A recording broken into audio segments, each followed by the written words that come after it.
Hello दोस्तों, learn computer के एक नए ट्यूटोरियल में आपका एक बार फिर से स्वागत है।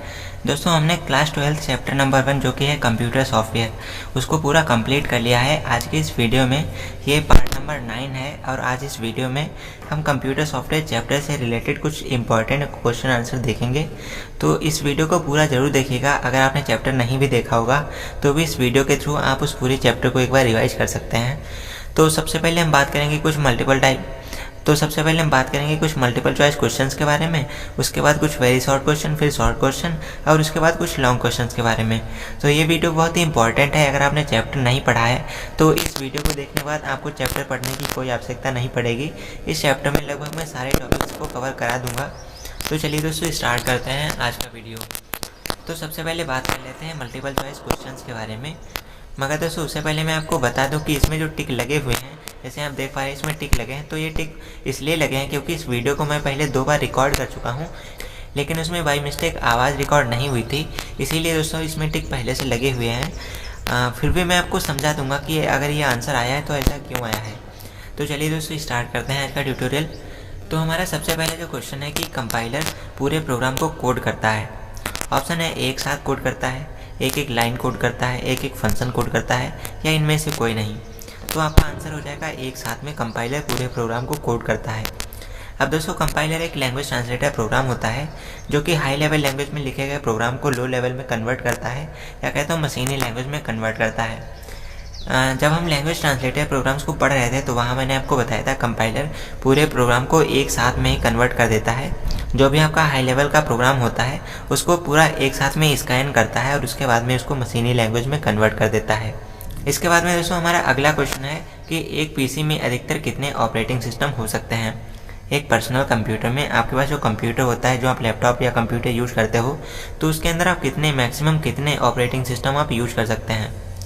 तो ऑप्शन दिया गया है 1, 3, 2 या कई।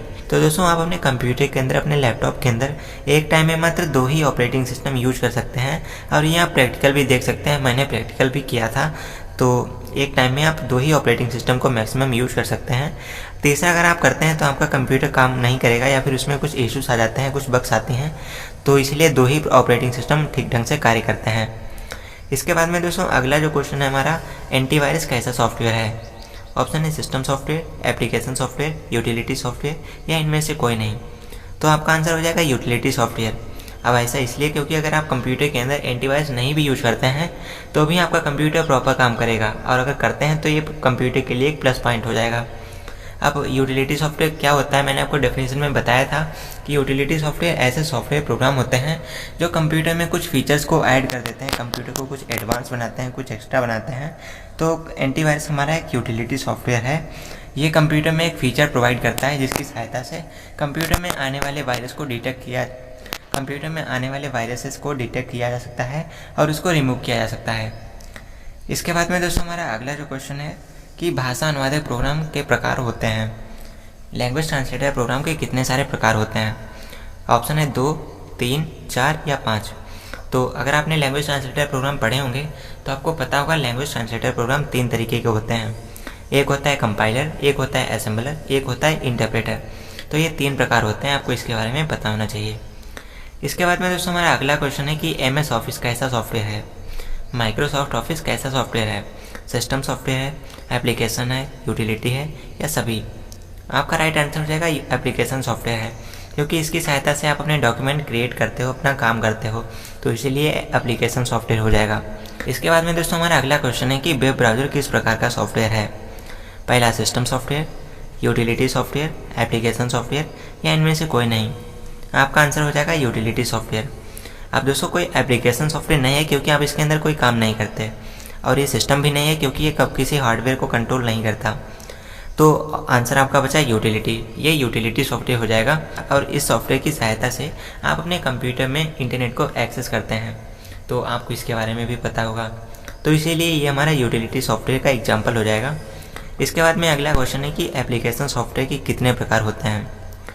एप्लीकेशन सॉफ्टवेयर के कितने टाइप होते हैं। यहाँ पर ऑप्शन दिया गया है 5, 3, 2 या 4। तो मैंने आपको बताया था कंप्यूटर में जो एप्लीकेशन सॉफ्टवेयर होता है उसके 2 टाइप होते हैं।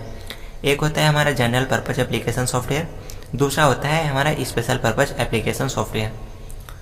जब हम एप्लीकेशन सॉफ्टवेयर पढ़ रहे थे तो वहाँ पर मैंने आपको डिटेल्स में बताया था कि एप्लीकेशन सॉफ्टवेयर दो तरीके के होते हैं। एक होता है जनरल पर्पज़ यानी विशेष उद्देश्य, सामान्य उद्देश्य, और एक होता है स्पेशल पर्पज़ जो है विशेष उद्देश्य होता है। इसके बाद में दोस्तों अगला क्वेश्चन दिया गया है कि कंप्यूटर में जो सिस्टम सॉफ्टवेयर कितने प्रकार के होते हैं। ऑप्शन है 4, 2, 3 या कई। तो ऐसे में आपका आंसर हो जाएगा 3। आपने अगर सिस्टम सॉफ्टवेयर पढ़ा होगा तो आपको पता होगा कंप्यूटर के अंदर जो सिस्टम सॉफ्टवेयर होते हैं उसके 3 टाइप होते हैं।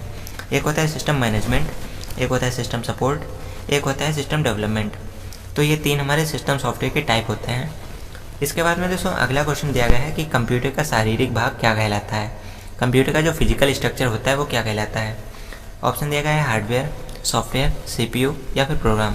जाहिर सी बात है दोस्तों, कंप्यूटर का जो फिजिकल स्ट्रक्चर होता है, जो शारीरिक संरचना होती है, उसे हम हार्डवेयर ही कहते हैं। तो आपको इसके बारे में भी पता होना चाहिए। इसके बाद में दोस्तों अगला क्वेश्चन दिया गया है कंप्यूटर में सारे हार्डवेयर को संचालित और कंट्रोल करने की जिम्मेदारी किसकी होती है।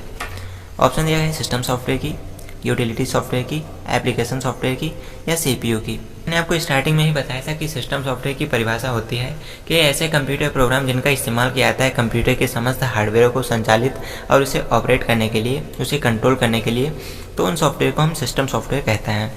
तो यहाँ पर आपका राइट आंसर हो जाएगा सिस्टम सॉफ्टवेयर। इसके बाद में दोस्तों लास्ट मल्टीपल चॉइस क्वेश्चन है कि कंप्यूटर के सॉफ्टवेयर को मोबाइल में क्या कहते हैं।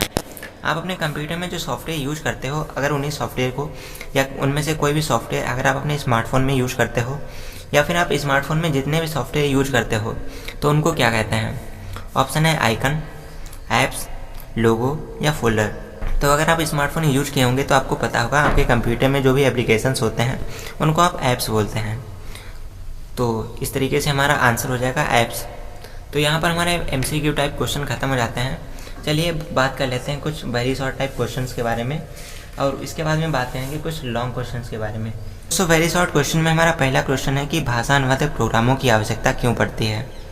कंप्यूटर के अंदर जो लैंग्वेज ट्रांसलेटर प्रोग्राम होते हैं उनकी आवश्यकता कंप्यूटर में क्यों पड़ती है। तो यहाँ पर आंसर लिखा है किसी प्रोग्राम को उसकी भाषा से उसे दूसरी प्रोग्रामिंग भाषा में बदलने के लिए हमें कंप्यूटर में भाषा अनुवादक प्रोग्रामों की आवश्यकता पड़ती है। अब अगर आपने कंप्यूटर के अंदर लैंग्वेज ट्रांसलेटर प्रोग्राम पढ़े होंगे तो आपको पता होगा लैंग्वेज ट्रांसलेटर प्रोग्राम ऐसे प्रोग्राम होते हैं जो किसी एक प्रोग्राम को किसी दूसरी प्रोग्रामिंग लैंग्वेज में कन्वर्ट करने का काम करते हैं। तो दोस्तों हमारे कंप्यूटर के अंदर जो प्रोग्राम्स होते हैं उनमें जो कन्वर्जन करने का काम होता है वो लैंग्वेज ट्रांसलेटर प्रोग्राम्स का होता है, और इसीलिए हमारे कंप्यूटर में किसी प्रोग्राम को किसी दूसरी प्रोग्रामिंग भाषा में कन्वर्ट करने के लिए हमें अपने कंप्यूटर के अंदर भाषा अनुवादक प्रोग्रामों की आवश्यकता पड़ती है। इसके बाद में दोस्तों हमारा अगला क्वेश्चन है कि डिस्क पार्टीशन क्या होता है। तो दोस्तों यहाँ पर लिखा है डिस्क पार्टीशन हमारे कंप्यूटर में एक ऐसा प्रोग्राम होता है जिसकी सहायता से हम अपने हार्ड डिस्क की मेमोरी को छोटे छोटे ब्लॉक्स में या कहें तो छोटे छोटे ड्राइव्स में स्टोर कर सकते हैं। अब अगर आपको नहीं पता कंप्यूटर में डिस्क पार्टीशन क्या होता है, तो दोस्तों डिस्क पार्टीशन कंप्यूटर का एक ऐसा सॉफ्टवेयर होता है, एक ऐसा प्रोग्राम होता है जिसका इस्तेमाल करके आप अपने कंप्यूटर की हार्ड डिस्क को छोटे छोटे ब्लॉक्स में कन्वर्ट कर सकते हैं, छोटे छोटे डिवाइस बना सकते हैं उससे, और उसके अंदर अपने डेटा को सेव कर सकते हैं। अब दोस्तों फॉर एग्जांपल आपके कंप्यूटर के अंदर आपके पास अगर कोई लैपटॉप या कंप्यूटर है और उसके अंदर 600 GB की कोई हार्ड डिस्क लगी हुई है। अब अपने कंप्यूटर के अंदर जब आप माई कंप्यूटर सॉफ्टवेयर को ओपन करते हैं तो वहाँ पर आपको जो लोकल डिस्क दिखाई देती है वो 600 GB की है। अब अगर आपसे कोई बोलता है कि भाई आप अपने हार्ड डिस्क का पार्टीशन करिए और इसमें 200 GB की 3 लोकल डिस्क ड्राइव बनाइए और उसकी कैपेसिटी 200 GB की कर दीजिए, तो ऐसे में दोस्तों आप कंप्यूटर के अंदर डिस्क पार्टीशन सॉफ्टवेयर की सहायता से डिस्क पार्टीशन करते हैं, और जो आपकी हार्ड डिस्क है 600 GB की, तो उसमें डिस्क पार्टीशन करके उस बड़ी सी ड्राइव से आप छोटी छोटी 2 और ड्राइव बना सकते हैं और उसके बाद में इनकी मेमोरी को सेट कर सकते हैं 200 GB। तो इस तरीके से आपकी हार्ड डिस्क का पार्टीशन हो सकता है। तो इस तरीके से आप अपने हार्ड डिस्क में पार्टीशन कर सकते हैं। हार्ड डिस्क पार्टीशन का मतलब होता है कि सिंपल सा कि बड़ी सी ड्राइव को ब्रेक करके उससे छोटी छोटी अलग नई डिवाइसेस को क्रिएट करना, यही कंप्यूटर के अंदर डिस्क पार्टीशन कहलाता है। इसके बाद में दोस्तों हमारा अगला क्वेश्चन दिया गया है कि कंप्यूटर सिस्टम, एप्लीकेशन और यूटिलिटी सॉफ्टवेयर की परिभाषा क्या है। हमारे कंप्यूटर के अंदर जो सिस्टम सॉफ्टवेयर होते हैं, जो एप्लीकेशन सॉफ्टवेयर होते हैं और जो यूटिलिटी सॉफ्टवेयर होते हैं, तो इनकी परिभाषा क्या होती है, चलिए जानते हैं इसके बारे में। तो यहाँ पर अगर हम बात करते हैं सिस्टम सॉफ्टवेयर की, तो दोस्तों सिस्टम सॉफ्टवेयर की परिभाषा लिखी है ऐसे सॉफ्टवेयर जिनकी सहायता से हमारे कंप्यूटर के समस्त हार्डवेयरों को कंट्रोल व ऑपरेट किया जाता है, वे सिस्टम सॉफ्टवेयर कहलाते हैं। यानी कंप्यूटर के अंदर सिस्टम सॉफ्टवेयर ऐसे सॉफ्टवेयर होते हैं जिनका इस्तेमाल किया जाता है कंप्यूटर के सारे हार्डवेयरों को कंट्रोल और उनको ऑपरेट करने के लिए। तो उनको हम सिस्टम सॉफ्टवेयर कहते हैं। इसके बाद बात करते हैं एप्लीकेशन सॉफ्टवेयर क्या होता है। तो एप्लीकेशन सॉफ्टवेयर ऐसे सॉफ्टवेयर होते हैं जिनका प्रयोग यूजर की आवश्यकता को ध्यान में रखकर किया जाता है, वे एप्लीकेशन सॉफ्टवेयर कहलाते हैं। अब दोस्तों हमारे कंप्यूटर के अंदर काफ़ी सारे ऐसे सॉफ्टवेयर होते हैं जिनका इस्तेमाल किया जाता है यूजर की आवश्यकताओं को पूरा करने के लिए, या कहें तो यूजर की समस्याओं को हल करने के लिए, कंप्यूटर पर सॉल्व करने के लिए हमारे कंप्यूटर में कुछ ऐसे सॉफ्टवेयर यूज किए जाते हैं, कुछ ऐसे सॉफ्टवेयर डिज़ाइन किए जाते हैं जिनको हम एप्लीकेशन सॉफ्टवेयर के नाम से जानते हैं। इसके बाद में दोस्तों बात करते हैं यूटिलिटी सॉफ्टवेयर क्या होता है। यहाँ पर परिभाषा लिखी है, वे सॉफ्टवेयर जो कंप्यूटर में कुछ विशेष, कुछ एडवांस और कुछ एक्स्ट्रा फीचर्स जोड़ते हैं, वे यूटिलिटी सॉफ्टवेयर कहलाते हैं। अब दोस्तों यूटिलिटी सॉफ्टवेयर हमारे कंप्यूटर में ऐसे कंप्यूटर प्रोग्राम होते हैं जो कंप्यूटर में कुछ एक्स्ट्रा फीचर्स को या कंप्यूटर को कुछ एडवांस बनाते हैं या कंप्यूटर में कुछ स्पेशल कार्यों को करने की कैपेबिलिटी देते हैं, तो वे सॉफ्टवेयर कंप्यूटर में यूटिलिटी सॉफ्टवेयर कहलाते हैं। अब इन तीनों के बारे में मैंने डेडिकेटेड वीडियो बना रखा है, अलग से चैनल पर अपलोड है, तो प्लेलिस्ट का लिंक डिस्क्रिप्शन बॉक्स में दे रहा हूँ, वहाँ से आप वो सारे वीडियो देख सकते हैं। तो इस तरीके से ये परिभाषाएं खत्म होती हैं। चलिए चलते हैं अपने अगले क्वेश्चन पर। तो दोस्तों हमारा अगला क्वेश्चन है कि सिस्टम, एप्लीकेशन और यूटिलिटी सॉफ्टवेयर के एग्जाम्पल बताइए। यानी कि अभी हमने परिभाषा पढ़ी थी, अब चलिए इनके एग्जाम्पल के बारे में जानते हैं। तो अगर हम बात करते हैं सिस्टम सॉफ्टवेयर के एग्जाम्पल्स के बारे में, तो जैसे कंट्रोल पैनल होता है कंप्यूटर में, इसके अलावा लैंग्वेज ट्रांसलेटर प्रोग्राम जिन्हें हम भाषा अनुवादक प्रोग्राम बोलते हैं, इसके अलावा डिवाइस ड्राइवर्स होते हैं, कंट्रोलर्स होते हैं। तो ये जो सारे सॉफ्टवेयर होते हैं इनको हम सिस्टम सॉफ्टवेयर के अंतर्गत रखते हैं, या इन सभी को हम सिस्टम सॉफ्टवेयर बोलते हैं। इसके बाद बात करते हैं एप्लीकेशन सॉफ्टवेयर की। तो एप्लीकेशन सॉफ्टवेयर में जैसे हमारा MS ऑफिस होता है, टेक्स्ट एडिटर होते हैं जैसे नोटपैड, वर्डपैड, फोटो और वीडियो एडिटर जैसे हमारा काइनमास्टर होता है, पावर डायरेक्टर होता है, एडोब फोटोशॉप होता है, प्रीमियर प्रो है। तो ये सारे जो सॉफ्टवेयर होते हैं। इसके अलावा ऑडियो वीडियो प्लेयर, अब जैसे हमारे कंप्यूटर के अंदर VLC मीडिया प्लेयर होता है, विंडोज़ मीडिया प्लेयर होता है, गेम्स इसके अलावा गेम्स वगैरह। तो ये जो सारे सॉफ्टवेयर होते हैं ये हमारे एप्लीकेशन सॉफ्टवेयर के अंतर्गत आते हैं, इनको हम एप्लीकेशन सॉफ्टवेयर बोलते हैं। इसके बाद में बात करते हैं यूटिलिटी सॉफ्टवेयर के एग्जांपल्स के बारे में। तो जैसे एंटीवायरस होते हैं, वेब ब्राउज़र्स होते हैं, क्लीनर्स होते हैं, स्कैनर्स होते हैं। तो ये सारे जो भी सॉफ्टवेयर होते हैं ये हमारे यूटिलिटी सॉफ्टवेयर के अंतर्गत आते हैं, इनको हम यूटिलिटी सॉफ्टवेयर बोलते हैं। इसके बाद में दोस्तों हमारा अगला क्वेश्चन है कि कंप्यूटर में सिस्टम और एप्लीकेशन सॉफ्टवेयर के प्रकार और उदाहरण बताइए। तो चलिए इसके बारे में भी जानते हैं। अब दोस्तों हमारे कंप्यूटर के अंदर जो सिस्टम सॉफ्टवेयर होते हैं इसका एग्जांपल मैंने ऊपर आपको बताया, जैसे कंट्रोल पैनल है या लैंग्वेज ट्रांसलेटर प्रोग्राम होते हैं, डिवाइस ड्राइवर और कंट्रोलर होते हैं। तो ये सारे हमारे सिस्टम सॉफ्टवेयर के एग्जांपल होते हैं। अब सिस्टम सॉफ्टवेयर के 3 टाइप होते हैं। एक होता है सिस्टम मैनेजमेंट, दूसरा होता है सिस्टम सपोर्ट, तीसरा होता है सिस्टम डेवलपमेंट। तो यहाँ पर जो सिस्टम मैनेजमेंट सॉफ्टवेयर होता है इसका सबसे अच्छा एग्जाम्पल है हमारा ऑपरेटिंग सिस्टम। जो सिस्टम सपोर्ट सॉफ्टवेयर होता है इसका सबसे अच्छा एग्जाम्पल है यूटिलिटी सॉफ्टवेयर। और जो सिस्टम डेवलपमेंट सॉफ्टवेयर होता है इसका सबसे अच्छा एग्जांपल है लैंग्वेज ट्रांसलेटर प्रोग्राम। अब इन तीनों के बारे में मैंने सिस्टम सॉफ्टवेयर के अंदर आपको बताया है, तो आप ट्यूटोरियल देख सकते हैं, उसका प्लेलिस्ट में आपको मिल जाएगा। इसके अलावा बात करते हैं कंप्यूटर में एप्लीकेशन सॉफ्टवेयर के एग्जांपल के बारे में। तो एप्लीकेशन सॉफ्टवेयर के एग्जांपल जैसे माइक्रोसॉफ्ट ऑफिस होता है, गेम्स होते हैं, टेक्स्ट एडिटर्स होते हैं, फोटो वीडियो एडिटर होते हैं, प्लेयर्स होते हैं। तो ये सारे हमारे एप्लीकेशन सॉफ्टवेयर होते हैं। अब यहाँ हम बात करते हैं इनके टाइप्स के बारे में। तो दोस्तों हमारे कंप्यूटर के अंदर एप्लीकेशन सॉफ्टवेयर के 2 टाइप होते हैं, एक होता है सामान्य उद्देश्य, एक होता है विशेष उद्देश्य। और अगर बात करते हैं इसके एग्जांपल के बारे में तो जैसे प्लेयर्स होते हैं, एडिटर्स होते हैं, ब्राउजर्स होते हैं, गेम्स होते हैं। तो ये सारे हमारे नॉर्मल पर्पज़ या कहें तो जनरल पर्पज़ वाले एप्लीकेशन सॉफ्टवेयर होते हैं। यहीं पर अगर बात करते हैं विशेष पर्पज़ यानी कि स्पेशल पर्पज़ वाले एप्लीकेशन सॉफ्टवेयर, तो जैसे सेल्स मार्केटिंग रिलेटेड होते हैं, ऑफिस होते हैं, डेटाबेस मैनेजमेंट सिस्टम वगैरह वाले जो सॉफ्टवेयर होते हैं ये हमारे स्पेशल पर्पज़ एप्लीकेशन सॉफ्टवेयर होते हैं। तो इस तरीके से हम कंप्यूटर के अंदर सिस्टम सॉफ्टवेयर और एप्लीकेशन सॉफ्टवेयर को क्लासीफाई कर सकते हैं। इसके बाद में दोस्तों हमारा जो लास्ट क्वेश्चन है कि किन्हीं 3 एंटीवायरस और वेब ब्राउज़र्स के नाम बताइए।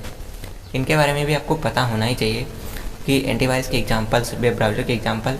तो अगर बात करते हैं एंटीवायरस के एग्जांपल तो जैसे हमारा K7 टोटल सिक्योरिटी है, कोई खेल है, नॉर्टन है। तो ये हमारे एंटीवायरस के एग्जांपल हो गए। यहीं बात करते हैं वेब ब्राउज़र्स की, तो जैसे क्रोम है, मोजिला फायरफॉक्स है, याहू है, नेटस्केप नेविगेटर है, इंटरनेट एक्सप्लोरर है। तो ये सारे हमारे वेब ब्राउज़र्स होते हैं। वेब ब्राउज़र ऐसे सॉफ्टवेयर होते हैं जहाँ पर हम इंटरनेट को एक्सेस करते हैं। एंटीवायरस ऐसे सॉफ्टवेयर होते हैं जो कि हमारे कंप्यूटर में आए वायरस को रिमूव और उसको डिलीट करने का काम करते हैं। अब दोस्तों हम बात कर लेते हैं कुछ शॉर्ट टाइप क्वेश्चन और कुछ लॉन्ग क्वेश्चन के बारे में। तो चलिए जानते हैं। तो दोस्तों सबसे पहले हमारा प्रश्न लिखा हुआ है difference between application and system software. यानी कि सिस्टम सॉफ्टवेयर और एप्लीकेशन सॉफ्टवेयर के बीच में क्या कुछ अंतर होते हैं, इनको एक्सप्लेन करना है। तो चलिए जानते हैं। तो इधर हमारे सिस्टम सॉफ्टवेयर लिखा है, इधर एप्लीकेशन सॉफ्टवेयर है। तो चलिए बात करते हैं। तो दोस्तों यहाँ पर हमारा सबसे पहला पॉइंट लिखा हुआ है कि इनका पर्पज़ क्या होता है। सिस्टम सॉफ्टवेयर का पर्पज़ क्या होता है और एप्लीकेशन सॉफ्टवेयर का पर्पज़ क्या होता है, यानी कि इनको किस लिए डिज़ाइन किया जाता है, किस लिए बनाया जाता है, इनका मेन काम क्या होता है। तो यहाँ पर लिखा है सिस्टम सॉफ्टवेयर का निर्माण कंप्यूटर के समस्त हार्डवेयरों को नियंत्रित व संचालित करने के लिए किया जाता है। यानी कि जो कंप्यूटर के अंदर हमारे सिस्टम सॉफ्टवेयर होते हैं उनको इसलिए बनाया जाता है कि वो कंप्यूटर के अंदर जितने भी हार्डवेयर लगे हैं उन सभी को कंट्रोल करें, उन सभी को ऑपरेट करें। यहीं पर अगर बात करते हैं एप्लीकेशन सॉफ्टवेयर की, तो यहाँ पर लिखा है एप्लीकेशन सॉफ्टवेयर का निर्माण यूजर की आवश्यकताओं की पूर्ति व समस्याओं को हल करने के लिए किया जाता है।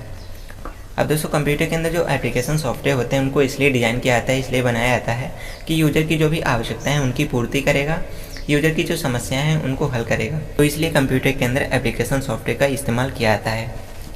इसके बाद में दोस्तों अगला डिफरेंस देखते हैं। तो अगला डिफरेंस यहाँ पर लिखा है इंटरफेस को लेकर। यहाँ पर लिखा है सिस्टम सॉफ्टवेयर का स्वयं का वातावरण बनाता है जिस पर वो स्वयं और एप्लीकेशन सॉफ्टवेयर रन होते हैं।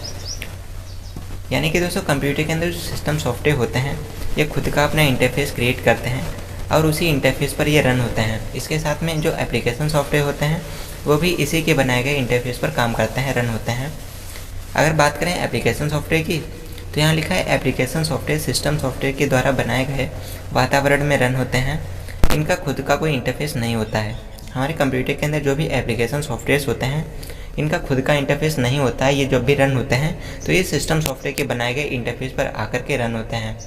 इसके बाद में दोस्तों जो हमारा तीसरा पॉइंट है वो है एक्टिविटी को लेकर, यानी कि ये कब तक एक्टिव रहते हैं। तो अगर हम बात करें सिस्टम सॉफ्टवेयर की, तो यहाँ पर लिखा है सिस्टम सॉफ्टवेयर प्रारंभ से अंत तक क्रियान्वित रहकर अपना कार्य करते हैं। अब दोस्तों जब भी आप अपने कंप्यूटर की CPU की पावर बटन को दबाते हैं, कंप्यूटर को स्टार्ट करते हैं, तो वहाँ से हमारे कंप्यूटर के अंदर सिस्टम सॉफ्टवेयर कार्य करना स्टार्ट कर देते हैं।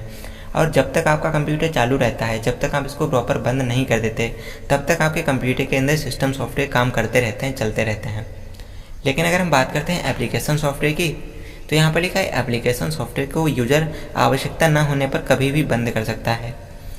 यानी कि अगर यूजर एप्लीकेशन सॉफ्टवेयर पर अपना काम कर रहा है और अपना काम ख़त्म कर लेता है, उसके बाद में यूजर जब चाहे तब उसको बंद कर सकता है, कोई इशू नहीं है वहाँ पर। लेकिन अगर यूजर सिस्टम सॉफ्टवेयर को बीच में बंद कर देता है, एप्लीकेशन सॉफ्टवेयर को नहीं बंद करता है, तो ऐसे में कंप्यूटर ही बंद हो जाएगा। यानी कि अगर आप सिस्टम सॉफ्टवेयर को बंद करना चाहते हैं तो आपको कंप्यूटर को बंद करना पड़ेगा, तभी आपका सिस्टम सॉफ्टवेयर बंद होगा। उससे पहले सिस्टम सॉफ्टवेयर बंद नहीं होता है। इसके बाद में दोस्तों हमारा जो अगला पॉइंट लिखा है यहाँ पर, ये दोस्तों अगला पॉइंट है नंबर ऑफ़ सॉफ्टवेयर डाउनलोडिंग की। यानी कि आप अपने कंप्यूटर के अंदर कितने सिस्टम सॉफ्टवेयर को इंस्टॉल कर सकते हैं, कितने एप्लीकेशन सॉफ्टवेयर को इंस्टॉल कर सकते हैं। तो यहाँ पर लिखा है कंप्यूटर में सिस्टम सॉफ्टवेयर एप्लीकेशन सॉफ्टवेयर की तुलना में कम इंस्टॉल किया जा सकते हैं। वैसे दोस्तों अगर आप कोई कंप्यूटर या फिर कोई लैपटॉप खरीदने जाते हैं, खरीद कर जब आप वापस लाते हैं तो वहाँ पर आपको उसके अंदर लगभग सारे सिस्टम सॉफ्टवेयर पहले से इंस्टॉल मिल जाते हैं। आपको कोई सिस्टम सॉफ्टवेयर इंस्टॉल करने की आवश्यकता नहीं पड़ती है। लेकिन दोस्तों जो हमारे कंप्यूटर के अंदर एप्लीकेशन सॉफ्टवेयर होते हैं उनको आपको इंस्टॉल करना पड़ता है। तो यहाँ पर लिखा है एप्लीकेशन सॉफ्टवेयर सिस्टम सॉफ्टवेयर की तुलना में अधिक मात्रा में कंप्यूटर में इंस्टॉल किया जा सकते हैं। अब दोस्तों कंप्यूटर में सिस्टम सॉफ्टवेयर तो ऑलरेडी लगभग इंस्टॉल होते हैं, बस एक दो सॉफ्टवेयर को आपको इंस्टॉल करना पड़ता है कंप्यूटर में। लेकिन अगर बात करते हैं एप्लीकेशन सॉफ्टवेयर की, तो एप्लीकेशन सॉफ्टवेयर आपको अपनी आवश्यकता के अनुसार कंप्यूटर में डाउनलोड करने पड़ते हैं, इंस्टॉल करने पड़ते हैं। यानी कि एप्लीकेशन सॉफ्टवेयर को आप ज़्यादा इंस्टॉल कर सकते हैं as compare to system software. System software में लगभग आप 1-2-3 सिस्टम सॉफ्टवेयर डाउनलोड करके इंस्टॉल करते हैं, लेकिन कंप्यूटर में एप्लीकेशन सॉफ्टवेयर आपको बहुत ज़्यादा डाउनलोड करने को पड़ेंगे, क्योंकि आप जिसको यूज़ करना चाहते हैं उसको आपको डाउनलोड करना पड़ेगा।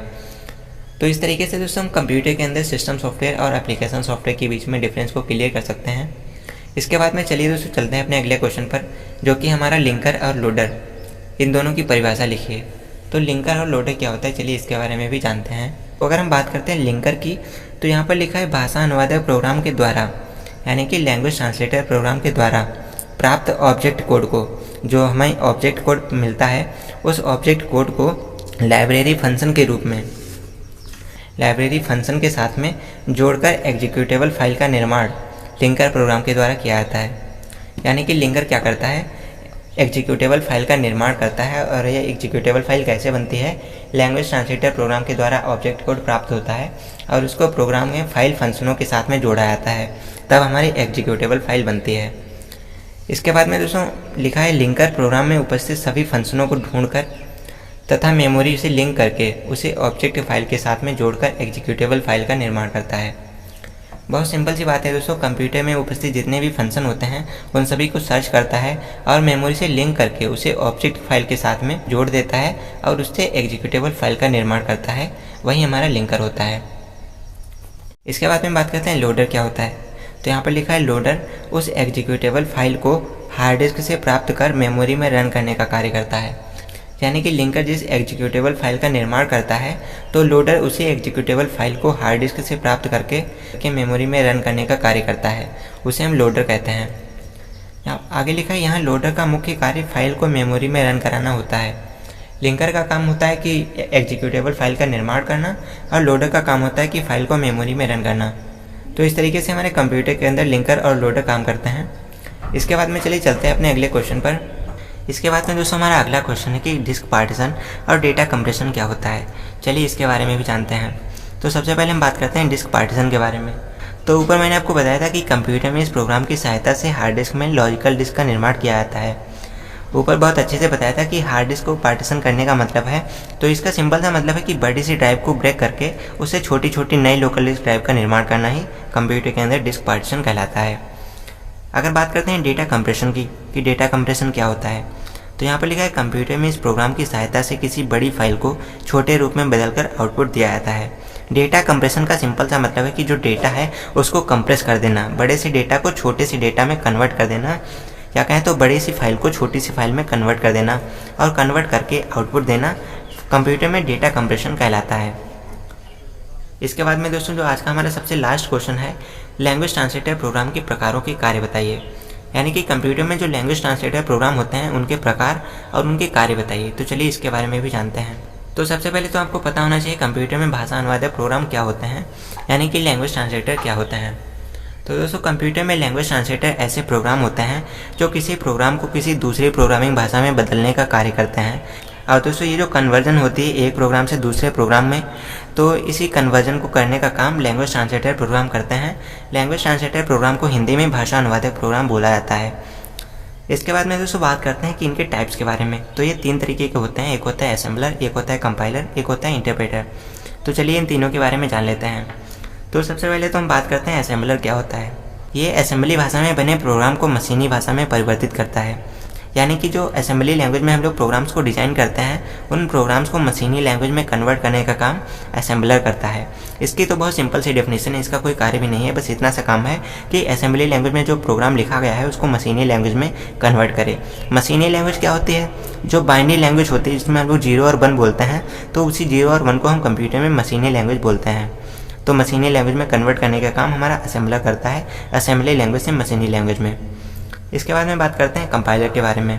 तो दोस्तों यहाँ पर लिखा है ये हाई लेवल लैंग्वेज यानी कि उच्च स्तरीय भाषा के प्रोग्रामों को मशीनी भाषा में पूरे प्रोग्राम को एक साथ परिवर्तित करता है। यानी कि दोस्तों कंपाइलर क्या करता है, ये हाई लेवल लैंग्वेज में लिखे गए प्रोग्राम को, मतलब उच्च स्तरीय प्रोग्रामिंग भाषा में लिखे गए प्रोग्राम को मशीनी लैंग्वेज में कन्वर्ट करता है।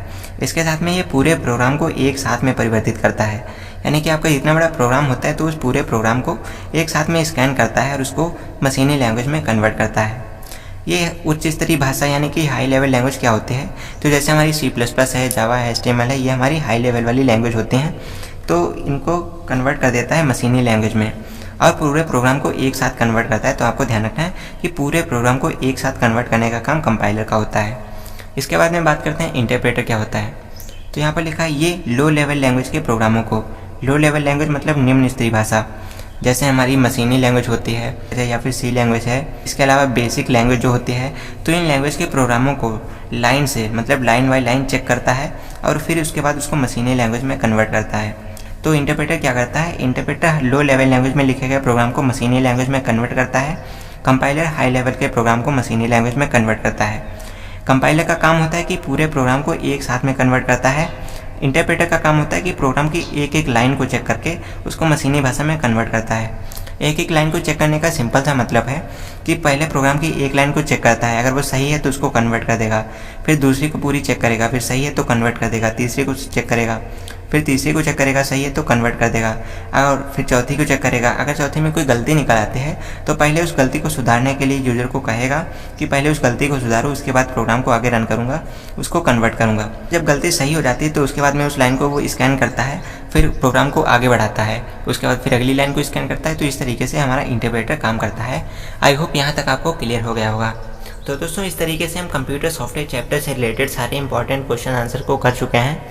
यहाँ तक वीडियो को देखने के लिए आपका बहुत बहुत धन्यवाद। चलिए दोस्तों, मिलते हैं आपसे एक और नए वीडियो के साथ। फिलहाल प्लेलिस्ट का लिंक डिस्क्रिप्शन बॉक्स में दे दिया है, तो वहाँ से आप इस चैप्टर से रिलेटेड सारे ट्यूटोरियल्स देख सकते हैं। तो चलिए मिलते हैं, बने रहेगा हमारे साथ। नमस्कार।